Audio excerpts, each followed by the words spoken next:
پاکستان له طالبانو ناهیلی شو، وایي طالبان د افغانانو خدمت نشي کولای. دا چې څنګه نو جزئیات همدې ویډیو کې وګورئ او چینل سبسکرایب کړئ. له ډیرو افغانانو سره لومړی دا پوښتنه پیدا شوه چې د طالب په راتګ سره آیا افغانستان د پاکستان صوبه ده چې په هر څه کې دوی مداخله او استازولي کوي.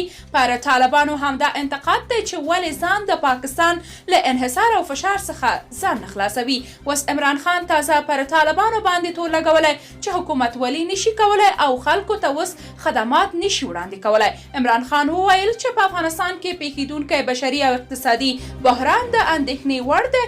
د په وینا د طالبانو تر ولکې لاندې پر نړیوالو مرستو متقي و، خو اوس چې په دې هیواد کې د سولې چانس برابر شوی باید کار ورته وشي. عمران خان وویل کله چې نړیوالې مرستې بندې شوې د طالبانو حکومت بحران کې دی او خلکو ته هیڅ خدمات نشي وړاندې کولی. په دې وروستیو کې د طالبانو او پاکستان ترمنځ هم اړیکې خورا خرابې شوې او د پاکستان له لوري وخت ناوخته لفظي ګزارونه کیږي. د پاکستان ستونزه له طالبانو سره د اوبو TTP د طالبانو دننه کې د پاکستان په خوښه تعینات ډیورن لاین او بلوچ بیلتون پال همدا اوس د بحث محور دی چې پاکستان او طالبان یې تر ترینګلتیاو رسولي دي.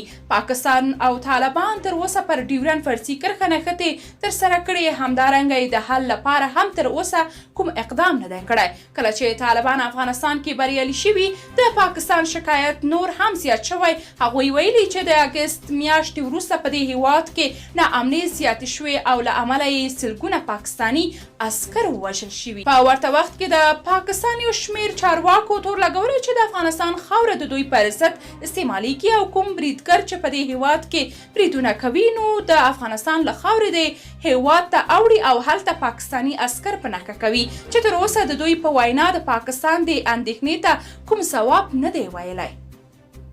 درنو لیدونکو، تاسو که د دې موضوع په اړه کوم نظر لرئ کومنټ کې شریک او چینل سبسکرایب کړئ.